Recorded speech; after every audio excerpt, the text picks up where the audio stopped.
Hello à tous, on se retrouve avec une nouvelle vidéo toujours sur un 1911-1.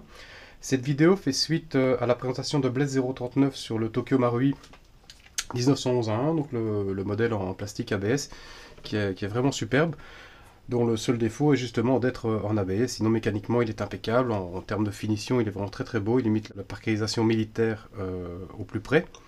Mais voilà, pour ceux qui sont un petit peu plus exigeants, on peut monter, donc comme Blaise l'a expliqué, un kit.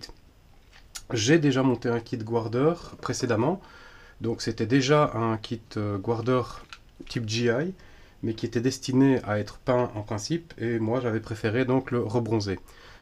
Je placerai le lien sous la vidéo pour ceux qui voudront en savoir plus.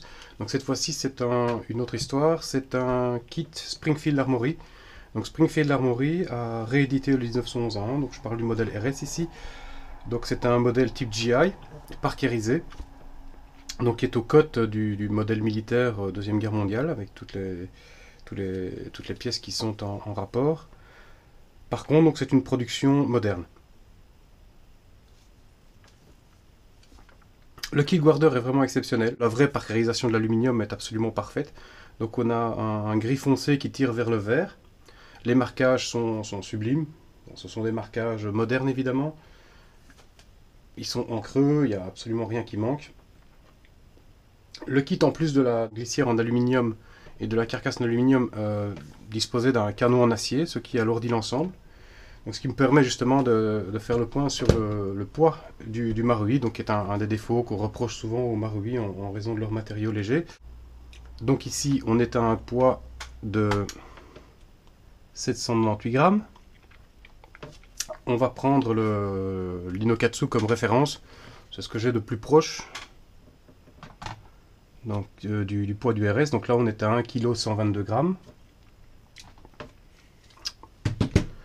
Et le kit Guarder, lui, est à 955 grammes, donc pratiquement 1 kg. Donc il est clair que le chargeur fait beaucoup, le canon acier fait beaucoup, mais cette sensation de poids est beaucoup plus réaliste que le modèle Marui d'origine. En plus du poids, évidemment, le toucher du métal froid permet un contact beaucoup plus réaliste également. La finition des arêtes est vraiment exceptionnelle. Donc les angles sont très très vifs sur ce modèle. Celui-ci n'est pas patiné du tout, hein. Le montage a été fait, je l'ai testé, je l'ai réglé, ajusté, mais il n'est pas patiné parce que je ne joue pas avec mes répliques, ou en tout cas certainement pas celle où j'ai passé autant de temps de travail dessus. Encore que le kit Guarder n'est pas si difficile que ça à installer. Le souci principal que j'ai eu, c'était avec le bushing. Donc le bushing, c'est la pièce qui vient ici en avant. Donc le bushing de Marui avait une vilaine bavure. On ne la voit presque plus, en fait, elle était ici. Et cette bavure empêchait totalement le bushing d'entrer dans la glissière. Je l'ai passé donc à la Dremel, donc ça a été assez vite fait, rebronzer la pièce. Et maintenant, comme on peut le constater, il n'y a plus de soucis. Donc cette pièce-ci coince un petit peu, à part ça, il a fallu roder un tout petit peu la glissière, mais au bout de quelques séances de tir, ça coulisse et ça cycle sans le moindre problème. Marui a prévu un petit rail de renfort, donc qui se trouve ici, et qui vient permettre en fait à l'arrêtoire de glissière de ne pas endommager l'ABS qui lui serait trop tendre, parce que cette pièce-ci étant la pièce d'origine Marui et étant en zamac, donc dur, elle finirait par venir mater le plastique à cet endroit. Donc le petit rail ici a pour but de renforcer donc la pièce et d'éviter qu'elle ne s'abîme. Donc c'est ici que vient se bloquer l'arrêtoire de culasse, à l'intérieur. Je n'ai pas utilisé cette pièce sur le kit Guarder, bien que l'espace a été prévu pour ça, parce qu'en fait ça m'embêtait. J'ai testé, je l'ai glissé, j'ai eu beaucoup de mal à replacer la toute petite vis qui est là, parce qu'en fait Guarder n'avait pas prévu de pas de vis, et donc plutôt que de forcer, de risquer de coincer, j'ai testé la mécanique, et en fait il n'y a aucun souci, parce qu'ici donc l'arrêtoire de glissière vient se bloquer donc, dans le logement prévu à cet effet, mais donc comme c'est de l'aluminium contre du zamac, il n'y a pas d'effet de matage qui se fait avec le temps. J'ai déjà tiré pas mal de fois avec, et ça n'a absolument pas bougé. Donc voilà, je crois que j'en ai fini, il n'y a pas de difficulté particulière, rien de spécial, donc c'est ce qu'il y a de plus proche, je dirais, en RS, en production moderne, de ce qu'on trouvait pour la Deuxième Guerre mondiale, donc un modèle GI Deuxième Guerre mondiale, à part évidemment ces marquages modernes. L'intérêt de ce kit, c'est qu'il n'est pas très cher, comme il n'est pas hyper populaire, vu que le marquage, le modèle Deuxième Guerre mondiale lui est beaucoup plus recherché, donc il est en rupture de stock pratiquement partout.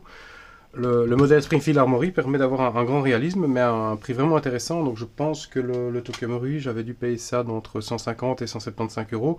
Et le kit, donc carcasse, glissière et canon acier, j'avais payé ça 99 euros. Donc on arrivait à un prix tout à fait abordable pour quelqu'un qui veut se faire un petit peu plaisir sans casser la tirelire façon Inokatsu. Donc la suite, ça va être un test sur cible dans le jardin.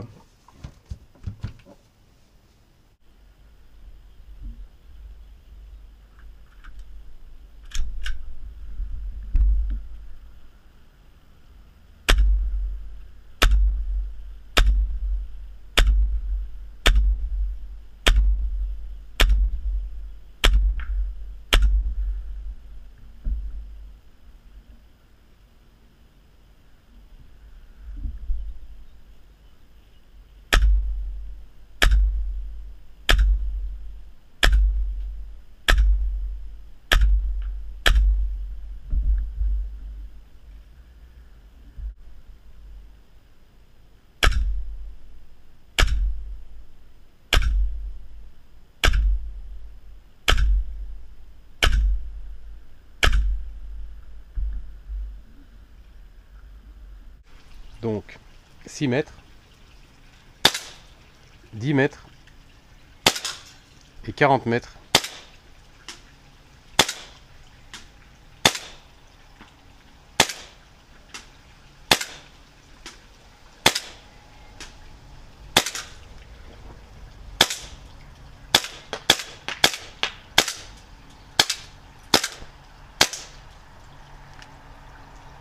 Voilà, je pense que c'est fini pour aujourd'hui. Donc à venir pour ce qui est des kits Guarder, un kit Beretta. Donc Beretta 92F, donc toujours sur base Marui en principe. Dans ce cas-ci, je ne disposais pas de Marui, donc je suis parti d'un Kajiworks. Donc au bientôt. Un Glock 34, toujours base Marui kit Guarder, canon acier, culasse en aluminium. Et donc pour bientôt, une technique de polissage que je suis en train de mettre au point sur inspiration d'un type qui fait du tuning au Japon, qui fait du super bon boulot. Il utilise des pâtes à polir les voitures, donc genre du wax. Et l'effet de brillance sur les glissières est tout à fait super.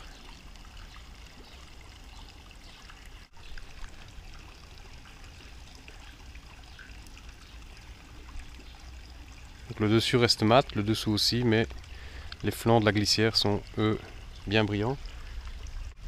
Pareil sur un Detonic Custom que je suis en train de préparer.